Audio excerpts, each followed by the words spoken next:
స్థానిక ఎమ్మెల్యే ఒకే వర్గానికి కొమ్ము కాస్తూ వారిని మెప్పించి ఓట్లు దండుకునేలా వ్యవహరిస్తున్నారని బీజేపీ నేత రవికుమార్ యాదవ్ ఆగ్రహం వ్యక్తం చేశారు.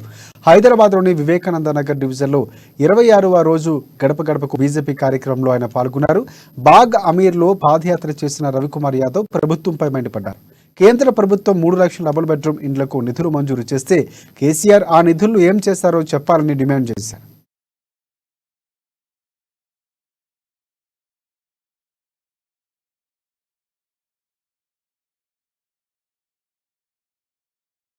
ఈరోజు గడప గడప భారతీయ జనతా పార్టీ 26వ రోజు చేస్తూ ఉన్నాం. ఎక్కడ చూసినా కానీ సమస్యలే ఉన్నాయి.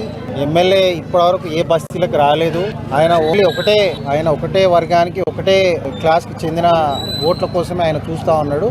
ఆయన పేద ప్రజలు అనేది విలువ లేకుండా పోయింది. పేద ప్రజలు ఒక 2 రోజుల పడ్డ వర్షానికే ఇంత ఇబ్బందులు పడుతూ ఉన్నారు. డ్రైనేజ్ పొంగి పొర్లుతుంది. పిల్లలు అవస్థ పడుతూ ఉన్నారు. చాలా ఇబ్బందుల్లో ఉన్నారు. అదే కాకుండా మరి మొన్న సెక్రటరియట్ ఓపెనింగ్ రోజు మన ముఖ్యమంత్రి గారు 1,00,000 డబుల్ బెడ్రూమ్లు ఇస్తా అని చెప్పిండు.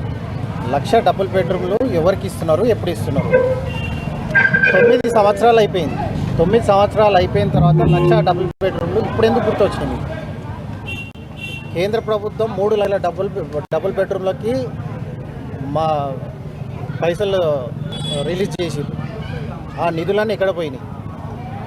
మీరు కేవలం ఇప్పుడు ఎలక్షన్ ఉందని చెప్పి డబుల్ బెడ్రూమ్లు 1,00,000 డబుల్ బెడ్రూమ్లను ఆశ పెడుతున్నారు. ఈ ప్రాంతానికి 55,000 అప్లికేషన్లు వచ్చినాయి. ఇన్ని గవర్నమెంట్ ల్యాండ్